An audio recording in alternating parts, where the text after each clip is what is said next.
Hello, everybody. Tracy, Mrs. JDog Flanagan with you here today. I'm the co-founder and senior vice president of JDog Brands. Welcome back to another exciting episode of the Tactical Treasures podcast, powered by JDog and Vet TV.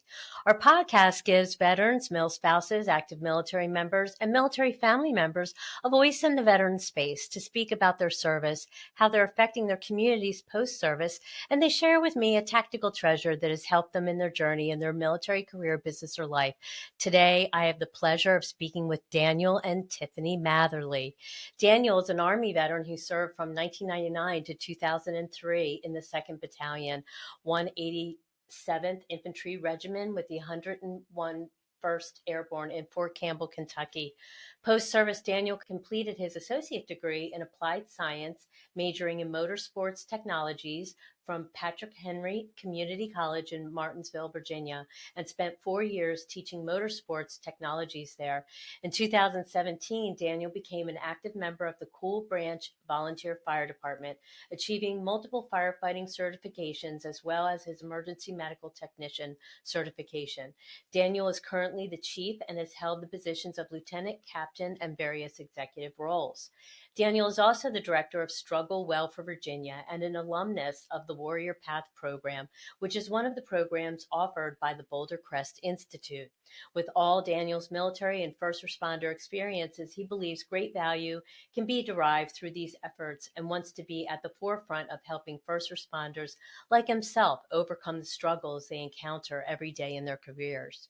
Daniel feels it is an honor for this opportunity to give back. Hello, Daniel and Tiffani. Welcome to the podcast. Thank you so much for taking time to join me today. I'm excited for our discussion. And thank you for your Thank service, Daniel. Oh, thank you, and thank you for having us. Oh, awesome. Yeah, great. I'll have questions for both of you. But Daniel, I'm going to start with you. So what led you to join the Army? And obviously, you guys got married after your service, but what inspired you to join and serve our country? It's what I always wanted to do as a kid. Like that's the only thing I ever imagined doing. Wow. When I went to join after high school, I asked to be in the infantry. It wasn't offered to me. That's just what I wanted to do. And my parents couldn't understand that because they were like, "Why don't you get a job that you can make money in the civilian world?" And I said, "Well, if I want to do that, I just go to college. This is the path I want to be on." So, Right, right, sure. How did you two meet, Tiffani? Through some mutual friends of Okay. ours. And Um, how long have you guys been together? uh, we've been married 15, mm. 15 years, together 18. Oh, wow. Wow, that's great. I know it was post-service when the two of you got together. What are you doing? Are you involved in, I know we're going to talk about the Warrior Path program, but are you involved in that or what do you do as a career? I have an emergency medical technician. I'm the captain of Cool Branch Rescue Squad. Oh, We have a okay. combination department of paid and volunteer staffing that I run, and I'm also a path guide for Warrior. Oh, wow. We'll Okay. struggle well Awesome. Awesome. as well. So that's probably how you two met, right? Through Cool Branch? No, No? Oh my gosh. no, Oh, I used to be an office manager for a construction company, okay. and one of the guys that worked there, I was best friends with his wife, and he actually worked for him at the Okay. time, and we Ah, just met at their house and uh-huh. kind of just got to know each other. Oh, wow. Wow, that's great. So now you guys are working together, which is Hmm. exciting. My Yes, husband and I do the same thing too. It's an interesting dichotomy, is it not? it is. Definitely is. Yes, yes. So, Daniel, I know you probably have many aspects and moments of your service that you can recall and remember, some good, some not so good. Is there a moment of your service that had a positive impact on you? I think really the bonds that I was able to make with people on deployments or even before that, but really, once we started deploying to Afghanistan and Iraq and just being there and you share the good and the bad every day together and you don't Right. have a choice but to do it. And I think it shows you how deep relationships can go with somebody that I never would have considered to be a friend outside of the military. Yeah. Yeah, those relationships run deep and they never end. they're ongoing even after service, because really you hold each other's lives in each other's hands, right? And you have to trust one another. Yeah, that's a great takeaway. Now, what led you to become a firefighter? So she was already in EMS when we met, Hmm. and she talked me into doing a ride along on the ambulance. Okay. And I was kind of I wasn't in a really good place then, Right. but the first call I got to go on, it was a pedestrian that had been struck by a car. Oh. And we're really rural, so we have to use life flight all the time to get people out Hmm. because we're not near a trauma center. So we go there, we set up this LZ, and the helicopter comes in, and he immediately was like, I've got to do this because with the 101st, we're always with helicopters. And it just took me back. It like reminded me of my military service, and having a uniform to put on again and things like that is really what pulled me into it. Right. Right. Yeah. Before I did JDog, I started in the legal profession and then I jumped into medical and I ran ambulance for almost 10 years. I was an EMT as well. So that adrenaline rush that you get and just that type of service, serving your fellow man, so to speak, Mm-hmm. and caring about helping someone in a crisis. Yeah, it's pretty powerful. So I totally get it. Yeah, Um, it's when I joined, I was like, I'll just go be a driver. That's all I want to do is drive. Yeah. And within a year, I had, top level firefighter. I was EMT, road technician. Like I just went all in within the first year. So yeah. it took off from there. Yeah, I was a rider in the back. I had my first aid certification and my CPR, and that was it. And then next thing you know, 10 years later, I'm a driver and an EMT. It's Hmm. crazy. Yeah, I really drank the Kool-Aid, but I totally get that. So Tiffany, you're still EMT and working with Cool Branch as well. Yes. Yes. And Yeah. how We're actually separate departments. okay. So the rescue squad's separate from the fire department. So I Right. run the rescue and he runs the fire. Okay. I've been doing it about 23 years. Oh, wow. Wow. Yeah. Well, thank you for your service.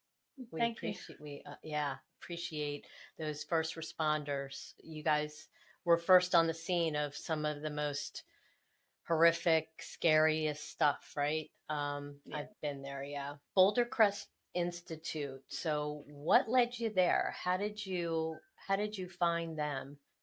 So I ended up, for the longest time, I didn't think I had an issue with anything. She kept telling me I did. Mm-mm. I finally did some stuff, went to the VA because I realized, hey, maybe I do have some problems. And the VA, I would say my experience there has been really good and not that great at the same time. Really Mm-hmm. great people, Right. but not sure what to do beyond just the basic model. And I had a therapist there say, hey, this place Boulder Crest opened up in Northern Virginia. I think you should check it out. And I actually, after a month or so of him hawing back and forth, I finally completed the application and sent it in. And I was actually class number 14. So I was within the first 2 years of Oh, the program even oh starting. wow. Yeah. And it was kind of the same thing. I live about 4 hours from the location here in Virginia. And my drive up there, it was just this constant debate of whether I'm going to turn around and go home or Oh, go do this all the way up until pulling in the parking lot at the place. So, yeah. Yeah. Well, glad you pulled in the parking lot, right? yep, um, definitely. so I've gone to their website and the premise of the Warrior Path program is called PTG, post traumatic growth. So, and Tiffany, you went through the program too, as well? Yes, ma'am. It was a year in December that I went through it as well. Okay, okay. And were Yeah. you struggling with some PTSD issues, or were you kind Hmm. of going just to kind of help No, I was understand? struggling. I Okay, was yeah, definitely struggling. yeah. My brother had committed suicide Oh and had dear, sent me a sorry. suicide note. And then within a 2-month period, I've ran several back to back calls that were horrific. Oh my And just God. the combination of all of those is kind of what sent me there. Mm. Initially, for me, it was his issues that we dealt with before. It was him again. But when he finally talked me into filling in the midst of an argument to fill out the application, and I filled it out, I realized, yeah, I really needed to go to the program. Right. Yeah. And it's Yeah. the best thing that has happened for us and has actually brought us closer together. Right. Wow.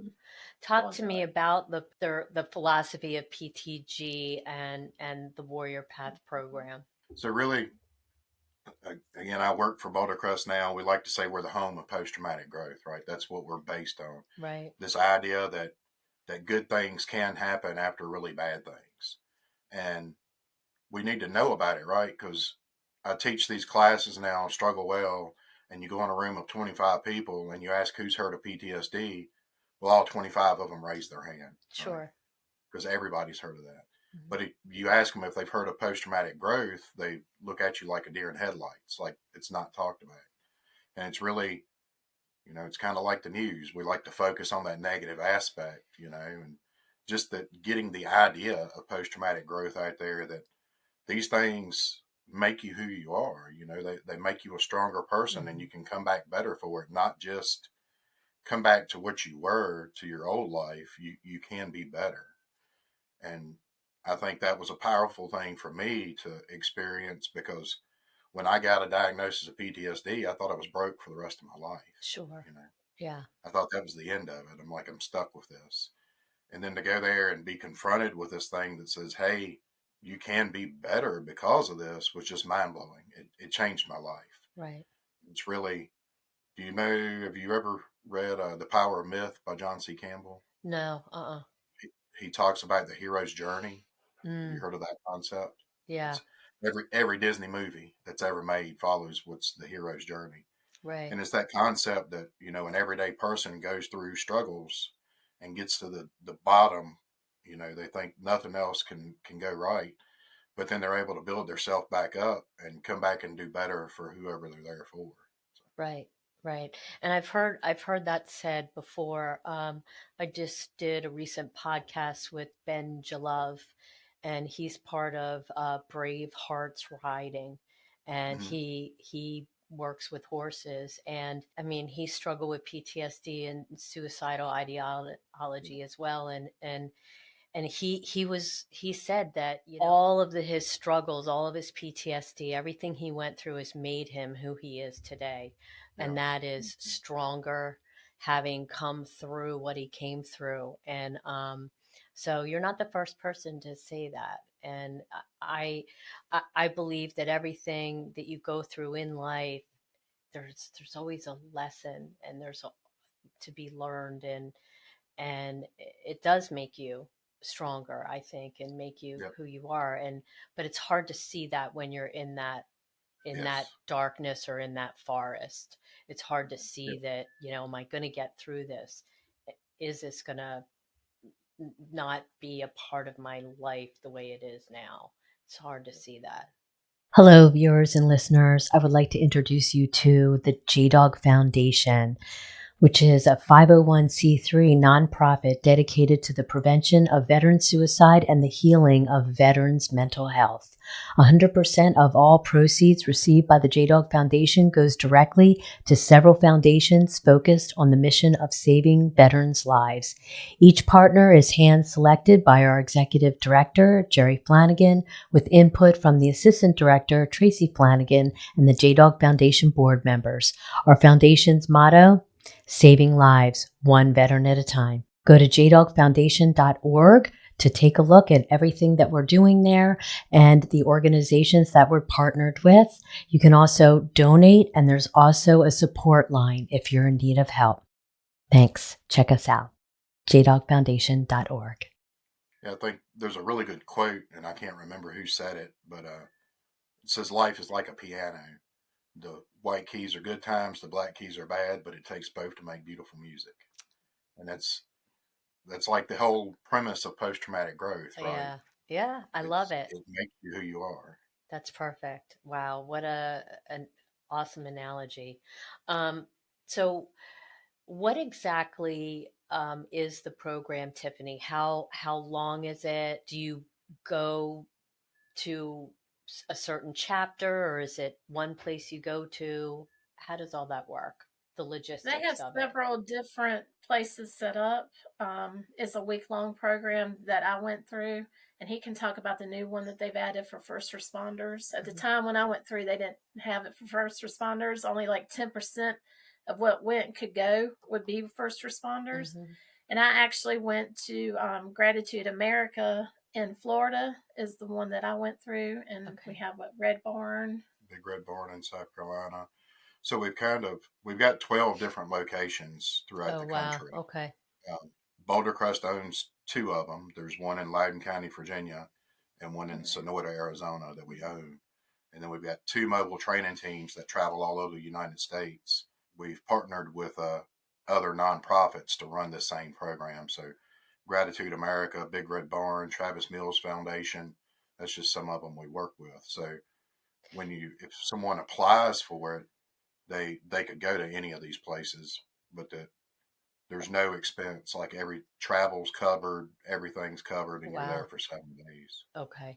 And is it, even though is it still the same It's the program? exact same Okay. program. And the name of the program is Warrior Path, correct? Yes, ma'am. Okay. Yep. But it's just run by different nonprofits that have Yep. helped to subsidize and expenses and that sort of thing. Okay. That's great. So now you are Daniel, you're a director of Struggle Well for the VA, and Tiffany, you're involved in the program as well. Yes, ma'am. I teach. I'm path guide for the Struggle Well classes. Okay. So I'm teaching the first responders, police, EMS, firefighters. So I travel around and teach those as well, Oh, on wow. top of my full time job. Yeah, Wow. Okay. Well, it keeps you busy, right? it does. Yeah. And now Daniel, you're the director of Struggle Well for VA. So what is your role with that? I coordinate the classes throughout the state. We've moved into Maryland now, so I'm covering that. But I coordinate that, get it set up, train our guides. We don't call our instructors, we call them Instructors, guides. guides, Yeah, because we're guiding them down a path, right? right? That's the whole premise of Warrior Path. But yeah, I stay really busy. I travel a lot now. Get to go to some neat places, meet some really good people, Mhm. and make a difference in people's lives. Like Yeah. just the short amount of time I get to spend with them. I love teaching the classes.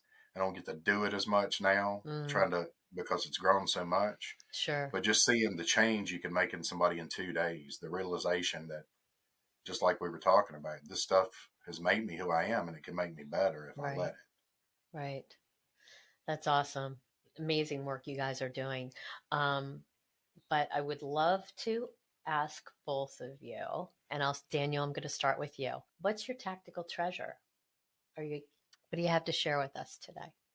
I would say I like quotes, so mine's going to be a quote that I found in the midst of dealing with the PTSD and in the VA before I got into Boulder Crest. And it's actually at the bottom of every email I send. Mm, And it says that life is not learning about life is not about learning how to weather the storm, but to dance in the rain. I love And that quote. I love it. that whole, I mean, life, you're going to have bad things happen, right? Yeah. But you've got to Right. move through it. We're in charge of our own happiness. Yeah. True. We can choose how we're going to deal with the storms in life, definitely. And I remember seeing that on the bottom of your email now that you say that quote, um, because that struck home with me. We've all gone through storms. I've gone through Yep. storms. I feel like I'm in one now, but and it's not about trying to get through it, or it's about learning to have joy in Yep. in the storm. Find whatever it is that's your joy, and keep a positive outlook. You always have to have a positive outlook. So I love that quote. Really struck home with me. Thank you. Tiffany, what about you? What's your tactical treasure? So in the book of Atomic Habits, they talk about do 1% better today than you did yesterday. So that always sticks in my mind because, like you talk about, we all go through storms, and it is that you can get through it, and it's just being able to get through that and do 1% better than you did before, and to be able to take your story in and help other people with it. So that's just the one thing that kind of sticks in my head. Yeah, I love that. That's a great tactical treasure. Yeah, even though we're going through a tough time, how can we turn around and help somebody else? Because I think Right. sometimes when we reach out and help somebody else, even though we're struggling, I think it ministers to us as It does, well, you know, for sure. definitely. Yeah. Yeah. Great stuff. So, Daniel, what advice would you have for fellow veterans who are struggling? Not to be afraid to ask for help. Mm, I can tell you that's the hardest thing I've ever done in my life is yeah. to walk into the VA that day and say, "Hey, I think I've got a problem." Yeah. Um, and that's where it's got to start with you. You can't do it for somebody else. You've got to be at the place that you want it and speak up and say, "Hey, I'm not doing good." Right. Don't Right. just shut yourself down. Yeah. Yeah. That's great advice. I hear that a lot. And that's the hardest step, I think. It is. Like you say, to take that first step and realize that, you know what, I'm not superwoman or superman. I'm really struggling. I'm not doing good. I need help, you know. Um, and I think sometimes as veterans, you know, we think we're supposed to be all that, and Mm-hmm. we're not supposed to need help. We're supposed to help other people. That's what we do. We served our country. We, you know, we know how to serve. Yeah. Um, And in a but way, you're trained for that. You're yeah. trained to hold it in, you know. Yeah, yeah, But definitely. it's hard. Yes. Tiffany, how about you? First responders. Yeah, I've seen some pretty horrific stuff myself. You have, um, Yeah. and I'm sure they all are. And, you know, good for you for being a guide for the first responders. I think that that's awesome role that you're doing there. What advice would you have for your fellow first responders? I mean, if they need to reach out, if they need help, like I talked about, my brother had committed Mm. suicide, and I had taken a couple of weeks off, and my first call back was for a suicide. Ugh. Was my first call back, and it was actually a fellow first responder that I worked with had hung himself. Oh no. So definitely reach out and to talk to somebody. I mean, there's video that kind of explains the struggle well program on bouldercrest.org. You can go on there and watch the video, and it has, if you need in the help, you can go on there and fill out the application and someone contacts you. But you know, if you're not able to find somebody to talk to, you could go that avenue and someone will reach out and talk to you as well. Yeah. But you've got to talk about it. You just can't keep burying it down inside. Right, right. Yeah, great advice. You got to talk about it. It's the only way to move forward. Mm-hmm. Yeah. Sorry about your fellow first responder. How horrific that must have been for you. Sorry Yeah. about that. And if I Um, can just keep one person from doing that, right. it's all Sure. worth it. Yeah. Yeah. Definitely. Definitely.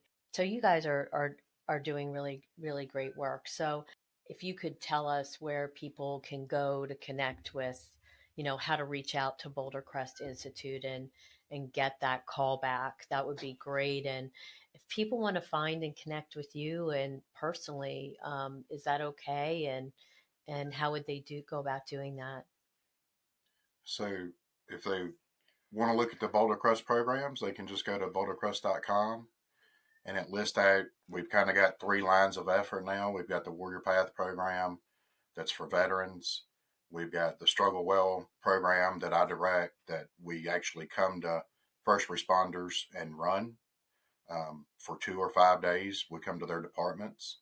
And then we have the new program that Tiffany spoke of called Struggle Well Experience, which is essentially the Warrior Path program, but catered just for first responders. And you can get onto that too. Um, and all the applications are there, requests for information's there. Within probably a couple of weeks after you fill the application out, somebody will reach out to you once they get through it. Um, if they want to reach out to me personally, I'm on the website too. I'm on Facebook, Instagram, all that stuff. Uh, my email is simply daniel.matherly@bouldercrest.org. So people are welcome to email me there. anything like that. That's great. And Tiffany, if a first responder says, "Hey, I need help," and they want to talk, or Like I'm on Facebook as well, Instagram. I'm also on TikTok. I have a personal email, which is tmatherly08@gmail. They can email me there as well. oh, that's great. Um, Thanks so much, guys, for coming on and sharing some amazing stuff that you went through that helped you. And thank you so much for being vulnerable to tell your story. You know, our hope and prayer with all of these podcasts is that they inspire and motivate people who possibly are in your position or are struggling as well. I really appreciate you sharing everything that you did. Thank you. And we'll talk to you soon. Thanks so much. Right. Thank Thank you. you. Bye-bye.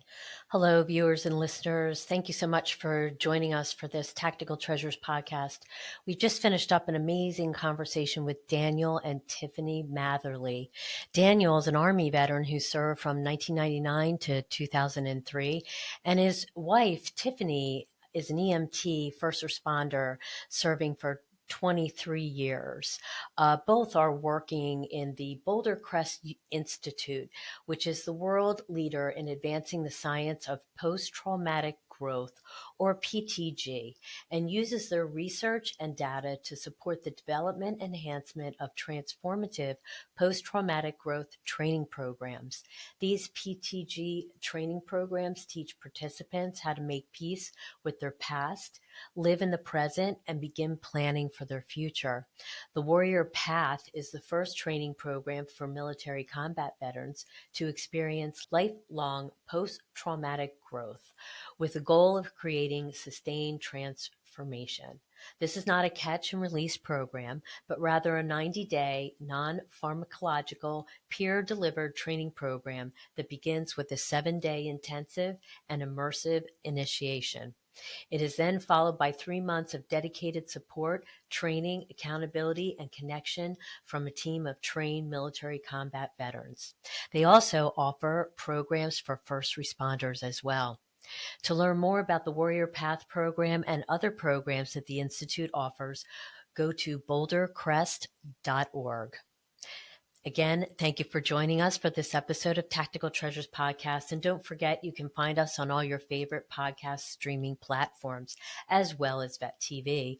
We are now airing on Reese Across America Radio on Thursdays at 7 p.m. Eastern and Saturdays at 1 p.m. Eastern.